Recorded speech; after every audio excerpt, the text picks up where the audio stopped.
ஜெஃப்னா கலரி சொந்தங்களுக்கு இனிய காலை வணக்கம். இலங்கையில் நாளாந்தம் வெளியாகும் பத்திரிகைகளின் முக்கிய செய்திகளை பற்றி பேப்பர் டைம் நிகழ்ச்சியூடாக பார்த்து வருகின்றோம். அந்த வகையில் 30ஆம் தேதி செப்டம்பர் மாதம் 2025ஆம் ஆண்டு வெளியான பத்திரிகைகளின் முக்கிய செய்திகளை பற்றி பார்க்கலாம். முதலில் உதயன் பத்திரிகையில் அமைந்துள்ள முக்கிய செய்திகளாக காற்றாலைக்கு எதிராக அணி திரண்டது மன்னார், ஆயிரக்கணக்கில் மக்கள் பங்கேற்பு, போராட்டத்தில் போலீசாருடன் முருகல், முழு அடைப்பு போராட்டமும் வெற்றி, கலகமடக்கும் போலீசார் களத்தில். மன்னாரில் முன்னெடுக்கப்படவுள்ள காற்றாலை திட்டத்துக்கு எதிராகவும் காற்றாலைக்கு எதிராக போராடிய பொதுமக்கள் மீது போலீசார் மேற்கொண்ட தாக்குதலை கண்டித்தும் ஆயிரக்கணக்கான மக்களின் பங்கேற்புடன் நேற்று மிகப்பெரிய போராட்டமும் கடையடைப்பும் இடம்பெற்றன. மன்னார் பிரஜைகள் குழு மற்றும் போராட்டக் குழுவின் ஏற்பாட்டில் இந்த போராட்டம் இடம்பெற்றது.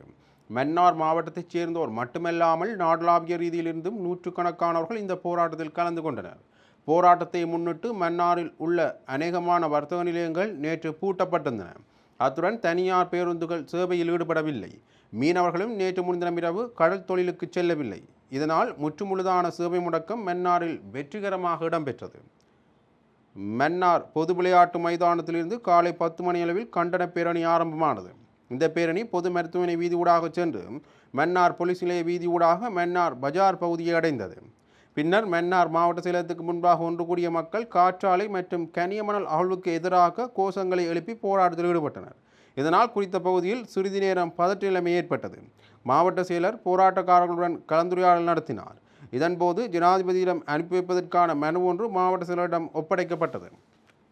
பேரணி போலீஸ் நிலையத்துக்கு முன்பாக சென்றபோது 2 தினங்களுக்கு முன்னர் பொதுமக்கள் மீது போலீசார் தாக்குதல் நடத்தியதை கண்டித்து போராட்டக்காரர்கள் கூக்குரல் எழுப்பினார்கள்.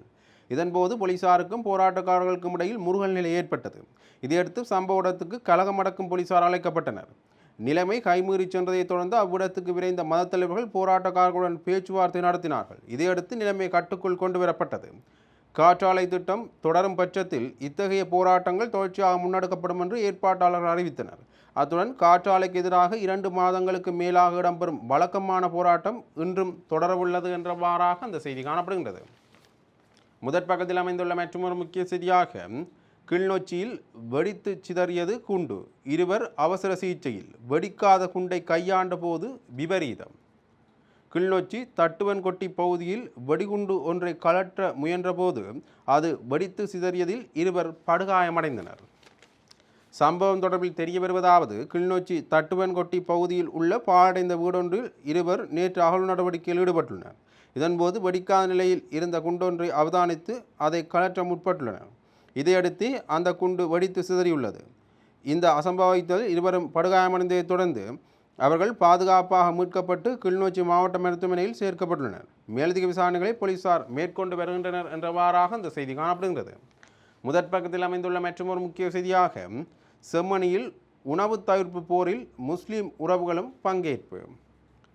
தமிழர்களுக்கு இழைக்கப்பட்ட அநீதிகளுக்கு சர்வதேசத்திடம் நீதி கோரி செம்மணியில் இடம்பெற்று வரும் சுழற்சி முறையிலான உணவு தவிர்ப்பு போராட்டத்தில் நேற்று முஸ்லிம் உறவுகளும் கலந்து கொண்டனர். போராட்டத்தின் 5வது நாளான நேற்று காணாமல் ஆக்கப்பட்டவர்களின் உறவுகள், சிவில் சமூக செயற்பாட்டாளர்கள், முன்னாள் போராளிகள் உள்ளிட்டோர் உணவு தவிர்ப்பில் ஈடுபட்டனர். இதன்போதே முஸ்லிம் உறவுகளும் போராட்டத்தின் தம்மையும் இணைத்துக் கொண்டனர். சிறுவர் தினமான நாளை செம்மணி புதைகுழியிலிருந்து மீட்கப்பட்ட சிறுவர் என்பு தொகுதிகளுக்கு நீதி கோருவதுடன் இந்த போராட்டம் நிறைவுக்கு வரவுள்ளமை குறிப்பிடத்தக்கது என்றவாறாக அந்த செய்தி காணப்படுகிறது.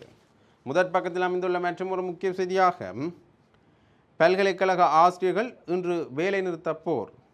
அனைத்து பல்கலைக்கழக ஆசிரியர் சங்கத்தின் ஏற்பாட்டில் பல்கலைக்கழக ஆசிரியர்கள் இன்று அடையாள வேலைநிறுத்தத்தில் ஈடுபட உள்ளனர். ஊதிய உயர்வு உள்ளிட்ட பல்வேறு கோரிக்கைகளை முன்வைத்து இந்த அடையாள வேலைநிறுத்த போராட்டம் இடம்பெறவுள்ளமை குறிப்பிடத்தக்கது. முதற் பக்கத்தில் அமைந்துள்ள மற்றொரு முக்கிய செய்தியாக பருத்துறை பிரதேச சபையில் தவிசாளர் மீது குற்றச்சாட்டு, உறுப்பினர்கள் வெளிநடப்பு. பருத்துறை பிரதேச சபையின் தவிசாளர் தன்னிச்சையாக செயற்படுகின்றார் என்று குற்றச்சாட்டி 50% உறுப்பினர்கள் நேற்று வெளிநடப்பு செய்துள்ளனர். பருத்துறை பிரதேச சபையின் மாதாந்த அமர்வு தவிசாளர் உதயகுமார் ஜெகதீஷ் தலைமையில் நேற்று நடைபெற்றது. இதன்போது கடந்த மாதத்தின் கூட்டறிக்கையில் தாம் சுட்டிக்காட்டிய விடயங்கள் இடம்பெறவில்லை என்று தெரிவித்து உறுப்பினர்கள் சிலர் வெளியேறியுள்ளனர். எனினும் அந்த மாற்றங்களை செய்வதற்கு தவிசாளர் திட்டவட்டமாக மறுப்பு தெரிவித்தார். இதைத் தொடர்ந்தே தவிசாளர் தன்னிச்சையாக செயற்படுகின்றார் என்று குற்றஞ்சாட்டி ஜனநாயக தமிழ் தேசிய கூட்டணியைச் சேர்ந்த 4 உறுப்பினர்களும், தேசிய மக்கள் சக்தியைச் சேர்ந்த 4 உறுப்பினர்களும், சுயேட்சை குழுவைச் சேர்ந்த 2 உறுப்பினர்களும் என 10 பேர் வெளிநடப்பு செய்தனர். தமிழரசு கட்சியைச் சேர்ந்த 9 பேரும் இபிடிபி கட்சியைச் சேர்ந்த ஒருவருமாக 10 பேர் சபையில் இருந்தனர் என்றவாறாக அந்த செய்தி காணப்படுகிறது. முதற் பக்கத்தில் அமைந்துள்ள மற்றொரு முக்கிய செய்தியாக அர்ச்சுனா எம்பி நேற்று கைது.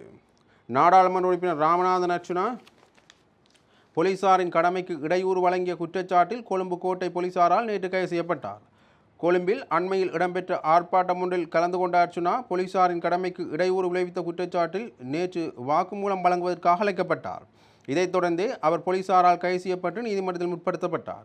இதன்போது அர்ச்சுனாவுக்கு நீதிமன்றத்தால் பிணை வழங்கப்பட்டது. நாடாளுமன்ற உறுப்பினர் அர்ச்சுனாவுக்கு ஆதரவாக நாடாளுமன்ற உறுப்பினர் நாமல் ராஜபக்ச நீதிமன்றத்தின் முன்னிலையாக இருந்தார் என்பது குறிப்பிடத்தக்கது என்றவாறாக அந்த செய்தி காணப்படுகின்றது. முதற் பக்கத்தில் அமைந்துள்ள மற்றொரு முக்கிய செய்தியாக புலிகளின் தங்கத்தை மீட்கும் முயற்சி தோல்வி. மட்டக்களப்பு வவுணத்தீவு போலீஸ் பிரிவிலுள்ள புளியமடு கயங்குடா பகுதியில் விடுதலை புலிகளின் ஆயுதங்கள் மற்றும் தங்கத்தை தேடி நேற்று மேற்கொள்ளப்பட்ட அகழ்வு நடவடிக்கைகள் தோல்வியில் முடிவடைந்துள்ளன. விசேட அதிரடிப்படையினருக்கு கிடைத்த ரகசிய தகவலுக்கு அமைய கடந்த காலத்தில் புலிகளின் முகாமாக செயற்பட்ட பகுதியிலேயே இந்த தேடுதல் முன்னெடுக்கப்பட்டன. அன்னளவாக 5 மணி நேரம் அகழ்வு நடவடிக்கைகளும் தேடுதல்கள் முன்னெடுக்கப்பட்ட போதிலும் எவையும் மீட்கப்படவில்லை. இதையடுத்து தேடுதல் பணிகள் கைவிடப்பட்டன என்றவாறாக அந்த செய்தி காணப்படுகின்றது. இவை உதயன் பத்திரிகையில் அமைந்த முக்கிய செய்திகள். இனி வலமுறை பத்திரிகையின் முக்கிய செய்திகளை பற்றி பார்க்கலாம். வலமுறை பத்திரிகையின் முதற் பக்கத்தில் அமைந்துள்ள முக்கிய செய்திகளாக பொய்களால் மக்களை ஏமாற்றுவதில் அரசு தரப்பினர் வல்லவர்கள். எதிர்க்கட்சித் தலைவர் சஜித் தெரிவிப்பு. பொய்களால் மக்களை ஏமாற்றுவதில் அரசு தரப்பினர் வல்லவர்கள் என எதிர்க்கட்சித் தலைவர் சயித் பிரேமதாஸ் தெரிவித்துள்ளார். ஊடகங்களிடம் நேற்று கருத்து தெரிவிக்கும் போதே அவர் மேற்கண்டவாறு தெரிவித்துள்ளார். அவர் தொடர்ந்து தெரிவிக்கையில் 24 மணி நேரமும் இவ்வாறு பொய் பேசும் அரசு இலங்கையில் இதுவரை இருந்ததில்லை. பொய்கள் மட்டும்தான் அரசின் பிரதான கொள்கையாக மாறியுள்ளன. அண்மை காலமாக போதைப் பொருட்கள் பெருமளவில் கைப்பற்றப்படுகின்றன. இது தொடர்பில் அரசால் பல்வேறு பரப்புரைகளும் முன்னெடுக்கப்படுகின்றன. போதைப்பொருள் காரணமாக நாடும் சீரழிந்து வருகின்றது. எனவே அவற்றை கண்டுபிடித்து அளிப்பது சிறந்த செயலாகும். அதே நேரம் துறைமுகத்தில் இருந்து அனுமதி இல்லாமல் கொள்கலன்களை விடுவித்த விவகாரம் தொடர்பில் அரசு மௌனமாக உள்ளது. மக்களை ஏமாற்றிக் கொண்டிருக்கும் இந்த அரசுக்கு மக்கள் தீர்ப்பளிக்கும் நேரம் வந்துவிட்டது. மாநசபை தேர்தலில் பொய், மோசடி, குழப்பம், ஏமாற்றுதல் ஆகியவற்றை தோற்கடிக்குமாறு மக்களிடம் கோருகின்றோம் என குறிப்பிட்டுள்ளார் என்றவாறாக அந்த செய்தி காணப்படுகிறது. முதற் பக்கத்தில் அமைந்துள்ள மற்றொரு முக்கிய செய்தியாக ஜப்பான் பிரதமருடன் ஜனாதிபதி சந்திப்பு, புரிந்துணர்வு ஒப்பந்தங்கள் கைச்சாத்து. ஜனாதிபதி அன்ரோ மாரசனாக்க ஜப்பானிய பிரதமர் ஷிகரு இஷிபாவை நேற்று திங்கட்கிழமை காலை ஜப்பானிய பிரதமர் அலுவலகத்தில் சந்தித்து கலந்துரையாடியுள்ளார். இக்கலந்துரையாடலின் போது ஜப்பானுக்கும் இலங்கைக்கும் இடையிலான நீண்டகால நெருங்கிய உறவுகளை மேலும் வலுப்படுத்துவது மற்றும் இரு நாடுகளுக்கும் இடையிலான வர்த்தகம், முதலீடு, பொருளாதாரம், அபிவிருத்தி உதவி மற்றும் பிராந்திய பாதுகாப்பு உள்ளிட்ட துறைகளில் ஒத்துழைப்பை மேலும் விரிவுபடுத்துவது குறித்தும் கவனம் செலுத்தப்பட்டது. தொடர்ந்து இரு நாடுகளின் வெளிவார அமைச்சர்கள் புரிந்துணர்வு வர்த்தக ஒப்பந்தங்களில் கைச்சாத்திட்டமை குறிப்பிடத்தக்கது என்றவாறாக அந்த செய்தி காணப்படுகின்றது. முதற் பக்கத்தில் அமைந்துள்ள மற்றொரு முக்கிய செய்தியாக மன்னார் காற்றாலை திட்டம் கலந்துரையாடல் அவசியம். எக்ஸ் பதிவில் நாமல் எம்பி தெரிவிப்பு. மன்னார் காற்றாலை திட்டம் தொடர்பில் பொதுமக்கள், அரசியல் பிரதிநிதிகள் மற்றும் மதகுருமார்களுடன் கலந்துரையாடுவது அவசியம் என ஸ்ரீலங்கா பொதுஜன பெரமுனவின் பாராளுமன்ற உறுப்பினர் நாமல் ராஜபக்ச தெரிவித்துள்ளார். தனது உத்தியோகபூர்வ எக்ஸலத்தில் அவர் இந்த விடயத்தை குறிப்பிட்டுள்ளார். அத்துடன் மக்களுக்கு பாதகத்தை ஏற்படுத்தக்கூடிய திட்டங்களை முன்னெடுக்கக்கூடாது எனவும் வலியுறுத்தியுள்ளார். அதே நேரம் மன்னார் காற்றாலை திட்டத்துக்கான ஜனாதிபதி செயலாளரின் உத்தரவு மக்களின் விருப்பங்களை நேரடியாக பாதிப்பதாக அந்த பதிவில் சுட்டிக்காட்டியுள்ளார். இதனிடையே அமைதியான முறையில் முன்னெடுக்கப்பட்ட போராட்டத்துக்கு எதிராக போலீசார் கடுமையாக நடந்து கொண்டமையை கண்டிப்பதாகவும் பாராளுமன்ற உறுப்பினர் நாமல் ராஜபக்சவின் பதிவில் குறிப்பிடப்பட்டுள்ளது என்றவாறாக அந்த செய்தி காணப்படுகின்றது. 6ஆம் பக்கத்தில் அமைந்துள்ள முக்கிய செய்திகளாக மட்டுவில் உள்ள பொருளாதார மத்திய நிலையம் இன்று மீள ஆரம்பம். ஜாழ்ப்பாணம் மட்டுவிலில் அமைந்துள்ள பொருளாதார மத்திய நிலையம் இன்று செவ்வாய்க்கிழமை காலை 9:30 மணிக்கு மீள் அங்குரார்ப்பண நிகழ்வுடன் நடைபெறவுள்ளது. இந்நிகழ்வில் கடல் தொழில் அமைச்சர் சந்திரசேகர், வர்த்தக வாணிப அமைச்சர் வசந்த சமரசிங்க, வர்த்தக வாணிப பிரதி அமைச்சர் ஜெயவர்த்தன, கூட்டுறவு அபிவிருத்தி பிரதி அமைச்சர் உபாலி சமரசிங்க, வடமாகாண ஆளுநர் வேதநாயகன் ஆகியோர் கலந்து கொள்ள உள்ளனர்.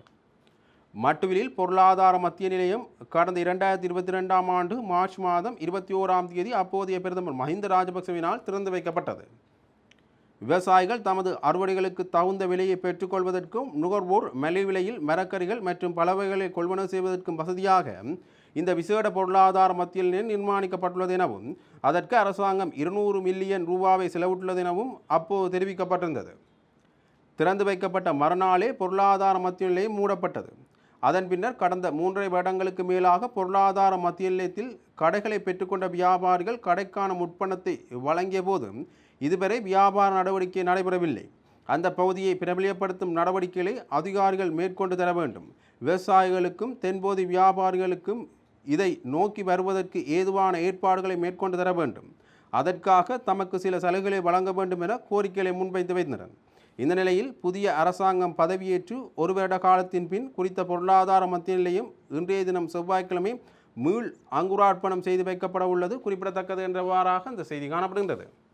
அதே பக்கத்தில் அமைந்துள்ள மற்றும் ஒரு முக்கிய செய்தியாக, உங்கள் பேராசைக்காக ஜானைகளை கொள்ளாதீர்கள், ஜாலில் கையெழுத்து போராட்டம்.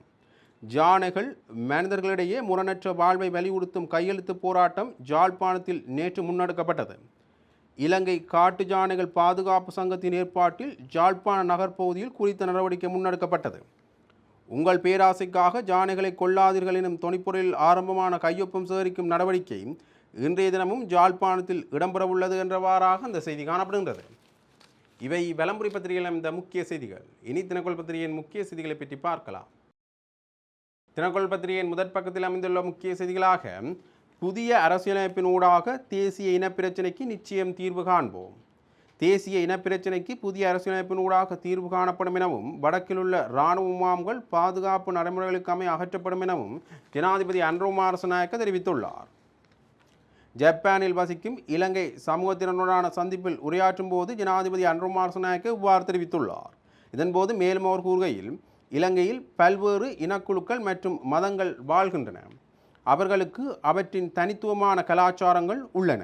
எனவே நமது நாடு பல்வேறு மக்கள் நிறைந்த நாடு. நமது நாட்டை முன்னோக்கி நகர்த்த இந்த மக்களிடையே ஒற்றுமையை மீண்டும் உருவாக்க வேண்டும். ஆனால் நீண்டகால அரசியல் போராட்டத்தின் காரணமாக இந்த மக்கள் பல்வேறு இன மோதல்கள் மற்றும் மத மோதல்கள் உருவாக்குவதன் மூலம் ஒருவருக்கொருவர் அந்நியப்படுத்தப்பட்டுள்ளனர். எனவே மோதல்கள் நிறைந்த ஒரு நாடு, ஒருவருக்கொருவர் பிரிவினையையும் வெறுப்பையும் விதைக்கும் ஒரு நாடு முன்னேற முடியாது. எனவே நம் நாட்டில் உள்ள கலாச்சார பன்முகத்தன்மை, மொழி வேறுபாடுகள் மற்றும் மத வேறுபாடுகளை புரிந்து கொள்ளும் ஒருமித்த கருத்தை கொண்ட ஒரு அரசை நாம் கட்டியெழுப்ப வேண்டும். கடந்த ஆண்டு இலங்கையின் வரலாற்றில் எந்த இன மோதல்களும் அதிகரிக்காத ஆண்டு என்று நான் நினைக்கின்றேன் என்று அவர் தெரிவித்துள்ளார் என்றவாறாக அந்த செய்தி தொடர்ந்து செல்கின்றது. முதற் பக்கத்தில் அமைந்துள்ள மற்றும் ஒரு முக்கிய செய்தியாக, லலித் குகன் காணாமல் போன விவகாரம் சகோதரிகளிடம் வாக்குமூலம் பதிவு செய்துள்ள சிஐடியினர். ஜாழ்ப்பாணத்தில் காணாமல் போன முன்னிலை சோசலிச கட்சியின் செயற்பாட்டாளர்களான லலித் குகன் ஆகியோர் சகோதரிகள் நேற்று குற்றப்புலனாய்வு திணைக்களத்தில் வாக்குமூலம் வழங்கினர். இந்த சந்தர்ப்பத்தில் முன்னிலை சோசலிச கட்சியின் கல்வி செயலாளர் புபுது ஜெயகொட, லலித் குமார் வீரராஜின் தந்தை ஆறுமுகம் வீரராஜ் மற்றும் காணாமல் போன இரு சகோதரிகளும் முன்னிலையாக இருந்தனர். இதன்போது ஊடகங்களுக்கு கருத்து தெரிவித்த லலித் குமாரின் தந்தை, இந்த விசாரணைகள் தொடர்பாக ஜாழ்ப்பாணம் மற்றும் கொழும்பு நீதிமன்றங்களில் பல தடவைகள் முன்னிலையானதாக குறிப்பிட்டார். இந்த வழக்கின் நிமித்தம் முன்னாள் ஜனாதிபதி கோட்டபாய ராஜபக்சவை நீதிமன்றத்தின் முன்னிலையாகும் உத்தரவுகள் பிறப்பிக்கப்பட்ட போதிலும் அவர் இதுவரை முன்னிலையாகாமை குறித்து கவலை வெளியிட்டார். மீண்டும் ஒருமுறை குற்றப்புலனாய்வு திணைக்களத்துக்கு விசாரணைக்கு எம்மை அழைத்துள்ளனர். இந்த அரசாங்கத்திடமிருந்து 100% நீதி கிடைக்கும் என நாங்கள் நம்புகின்றோம் என்றும் அவர் தெரிவித்துள்ளார். இதேவேளை புது ஜெயக்கூட கருத்து தெரிவிக்கையில், 2011ஆம் ஆண்டு இந்த இருவரும் காணாமல் ஆக்கப்பட்டமை தொடர்பில் குறைந்தபட்சம் இந்த அரசாங்கத்திலாவது நீதி கிடைக்கும் என்று நாங்கள் எதிர்பார்ப்பதாக கூறினார். 2011ஆம் ஆண்டு அப்போதைய ஊடக பேச்சாளர் ஹெகலிய ரம்புக்வெல, லலித் மற்றும் குகன் ஆகியோர் கடத்தப்படவில்லை, அவர்கள் கைது செய்யப்பட்டுள்ளதாக குறிப்பிட்டிருந்தார். கைது செய்யப்பட்டவர்கள் எவ்வாறு காணாமல் போனார்கள் என்பது குறித்து பாரிய சந்தேகம் உள்ளது என்றும் அவர் தெரிவித்துள்ளார் என்றவாறாக அந்த செய்தி காணப்படுகின்றது. முதற் பக்கத்தில் அமைந்துள்ள மற்றும் ஒரு முக்கிய செய்தியாக, அரசு தரப்பு எம்பிக்களின் சம்பள விவகாரம் லஞ்ச ஒழிப்பு ஆணைக்குழுவில் முறைப்பாடு செய்தார் கம்மன்பில. அரசாங்க தரப்பு பாராளுமன்ற உறுப்பினர்கள் தங்கள் மாதாந்த ஊதியத்தை கட்சி நிதிக்கு மாற்றிக்கொள்ளும் அரசியல் நடவடிக்கைகள் தொடர்பில் உதய கம்மன்பில லஞ்ச ஒழிப்பு ஆணைக்குழுவில் நேற்று காலை முறைப்பாடு வழங்கியுள்ளார். லஞ்ச ஒழிப்பு ஆணைக்குழுவில் முறைப்பாடு அளித்த பின்னர் ஊடகங்களுக்கு கருத்து தெரிவித்த உதயகமன்பில, பாராளுமன்ற உறுப்பினர்களுக்கு வழங்கப்படும் மாதாந்திர கொடுப்பனவை தமது விருப்பத்தின்படி செலவிட முடியாது என்று கூறியுள்ளார். அதன்படி 159 ஆளும் கட்சி பாராளுமன்ற உறுப்பினர்கள் மாதத்திற்கு 3 கோடி ரூபாய்க்கு மேல் பெற்று அதை கட்சி நிதியில் வரவு வைத்து அரசியல் நடவடிக்கைகளுக்கு பயன்படுத்துவது பொது நிதியை தவறாக பயன்படுத்தும் செயலாகும். தொலைபேசி கட்டணம், எரிபொருள் மற்றும் அலுவலக பராமரிப்புக்காக பயன்படுத்தப்படும் இந்த பணத்தை கட்சி நிதிக்கு அனுப்பி அரசியல் நடவடிக்கைகளுக்கு பயன்படுத்துவது பொது நிதியை தவறாக பயன்படுத்துவதாகும். ஜனாதிபதி மற்றும் பாராளுமன்ற உறுப்பினர்கள் உள்ளிட்ட 160 பேரும் பொது நிதியை தவறாக பயன்படுத்தியதில் மாதத்துக்கு 3 கோடி ரூபாய்க்கு மேல் ஊழல் நடந்துள்ளது. இந்த 160 பேரிடமும் சட்டத்தை அமுல்படுத்துமாறு கோரி நாங்கள் லஞ்ச ஒழிப்பு ஆணைக்குழுவுக்கு வந்துள்ளோம் என்றவாறாக அந்த செய்தி காணப்படுகின்றது. இரண்டாம் பக்கத்தில் அமைந்துள்ள முக்கிய செய்தியாக ஜனாதிபதி நிதியத்தின் ஊடாக புலம்பெயர் தொழிலாளர்களின் பிள்ளைகளுக்கு நிதி உதவி. ஜனாதிபதி நிதியம் ஊடாக புலம்பெயர் தொழிலாளர்களின் பிள்ளைகளின் கல்விக்காக மாதாந்தம் நிதி உதவி வழங்கும் வேலை திட்டம் ஆரம்பிக்கப்பட உள்ளதாக வெளிநாட்டு வேலைவாய்ப்பு பிரதியமைச்சர் அருண் கேமச்சந்திர தெரிவித்துள்ளார். புலம்பெயர் தொழிலாளர்களின் பிள்ளைகளின் கல்விக்கு ஜனாதிபதி நிதியத்தால் வழங்கும் மாணவர் உதவித்தொகை தொடர்பில் கருத்தெரிவிக்கையிலேயே அவர் இவ்வாறு குறிப்பிட்டுள்ளார். இது தொடர்பில் மேலும் குறிப்பிடுகையில், புதிய அரசாங்கம் ஆட்சிக்கு வந்த பின்னர் இடம்பெற்ற அரசியல் மாற்றங்களின் ஒரு பகுதியாகவே ஜனாதிபதி நிதியம் ஊடாக புலம்பெயர்ந்த தொழிலாளர்களின் பிள்ளைகளுக்கு மாணவர் உதவித்தொகை வழங்கும் வேலை திட்டம் ஒன்றை ஆரம்பித்துள்ளோம். ஜனாதிபதி நிதியம் என்பது மக்களுக்கு உரித்தாக வேண்டிய ஒன்றாகும். அது வரப்பிரசாதம் அல்ல. தற்போது அது முறையாக மக்களின் உரிமையாக மாற்றப்பட்டு வருவதை நாங்கள் காண்கின்றோம். என்றாலும் கடந்த காலங்களில் இந்த ஜனாதிபதி நிதியம் துஷ்பிரயோகம் செய்தமை தொடர்பில் பாராளுமன்றம் உள்ளிட்ட பல்வேறு இடங்களில் பேசப்பட்டது. தற்போது அந்த சகாப்தம் முடிவடைந்து விட்டது. மக்கள் மயமான ஆட்சி ஒன்று அமைக்கப்பட்டுள்ள இந்த நேரத்தில் மக்களுக்கு பல்வேறு நன்மைகள் கிடைக்கக்கூடிய சந்தர்ப்பங்கள் ஏற்பட்டிருப்பதை நாங்கள் காண்கின்றோம் என்று அவர் தெரிவித்துள்ளார் என்றவாறாக அந்த செய்தி தொடர்ந்து சொல்கின்றது. இவை தினக்குரல் பத்திரிகையில் இந்த முக்கிய செய்திகள். இன்று வெளியான பத்திரிகைகளின் முக்கிய செய்திகளை பற்றி பார்த்தோம். தொடர்ந்தும் பத்திரிகை செய்திகளை அறிந்து கொள்ள பேப்பர் டைம் நிகழ்ச்சியுடன் இணைந்திருங்கள். நன்றி, வணக்கம்.